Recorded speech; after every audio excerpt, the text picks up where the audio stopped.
une somme de près de 15 marketeurs ont perdu près de 114 milliards de francs CFA. Seulement dans la partie septentrionale, on enregistre une perte de près de 10 000 mètres cubes chaque jour.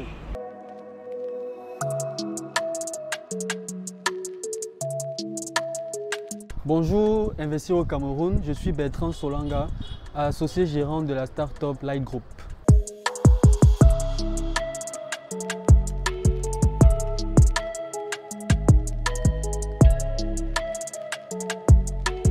Pour suivre la consommation dans les stations-service, on utilise généralement un système de jaugeage manuel, une pige manuelle qu'on introduit dans la cuve. Après quoi, ces données sont rassemblées dans un registre écrit à la main.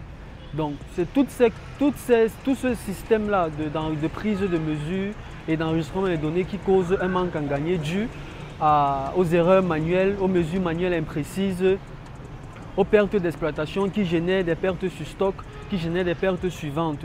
Actuellement, nous sommes en phase pilote de la solution chez un de nos partenaires et l'un des premiers marketeurs et distributeurs des produits pétroliers qui a bien voulu faire confiance à notre jeune entreprise.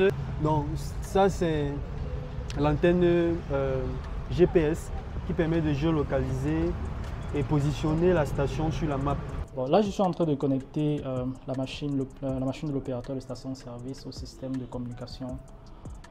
Les appareils qu'on installe dans les cuves sont directement... Les données qui proviennent de ces appareils sont directement perçues depuis le poste de supervision dans la station-service. Ah, c'est ouvert, hein? Ouais.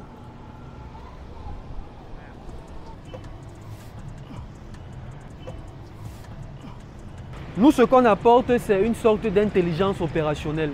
C'est-à-dire un système intelligent de jaugeage automatique, sans fil, qui a la capacité d'effectuer les mesures durant toute la journée en temps réel sans intervention humaine. C'est-à-dire qui prend toutes les 5 minutes l'état actuel de la cuve, à savoir son niveau, son volume, la température ambiante et la température du produit, et renvoie la densité également, et renvoie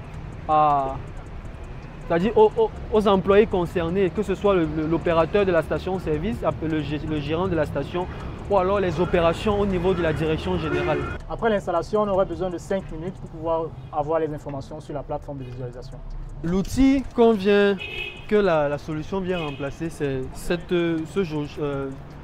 pige manuelle, en fait, la jauge manuelle. Actuellement, en fait, c'est le système de jaugeage utilisé dans la majorité, voire la totalité des stations-service au Cameroun.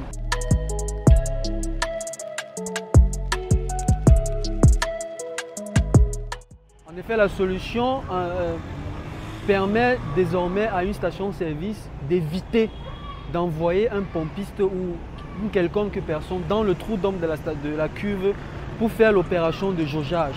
Généralement, à l'ouverture du trou d'homme, le pompiste ou le chef de piste est soumis ou est exposé à des risques de pollution, par exemple, parce que le carburant contient d'énormes quantités, une composition chimique qui n'est pas très propice pour l'humain et qui par moment affecte le système respiratoire. À l'issue de ce déploiement, à ce jour, le test a été un succès, mais il reste encore des petits réglages, des petites configurations, des petites bugs, comme on dit dans le jargon informatique, à résoudre qui sont des bugs mineurs.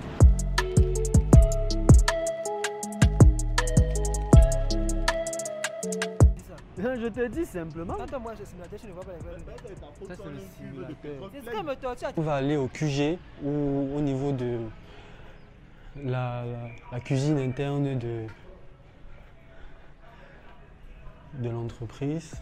Les profils qu'on retrouve, on a déjà des juristes, on a des ingénieurs en génie mécanique, des ingénieurs en génie robotique et systèmes intelligents, des ingénieurs en mécatronique, des experts en communication, mais 90% ce sont des ingénieurs.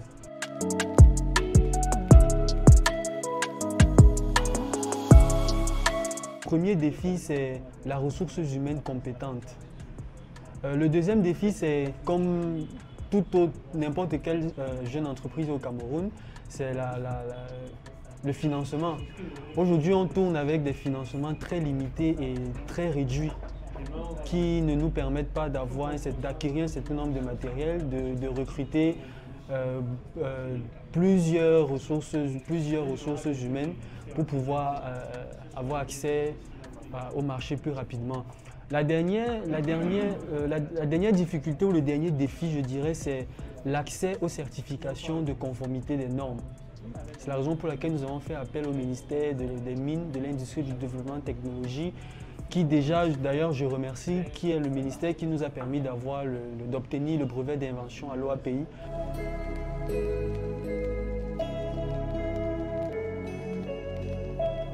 Nos perspectives en long terme déjà, c'est déjà de devenir précurseur de l'Internet industriel des objets au Cameroun dans un premier temps et en Afrique sur le moyen terme. Nous voulons en fait connecter toute la chaîne de valeur du secteur pétrolier aval, de la SCDP jusqu'à la station-service. Et dans un futur aussi très proche, nous avons pour objectif de miniaturiser cette solution pour les voitures. Vous savez qu'au Cameroun, beaucoup de voitures sont de vieilles voitures avec des technologies assez vieilles qui ne permettent pas le contrôle et le suivi du carburant dans les réservoirs. Aujourd'hui, beaucoup de propriétaires de voitures n'ont pas les moyens de suivre le carburant dans leur réservoir, le carburant de leur voiture dans leur réservoir. Donc notre objectif, c'est de leur fournir un moyen à travers un smartphone ou à travers le tableau de bord d'installer un équipement de jaugeage miniaturisé dans les réservoirs de véhicules.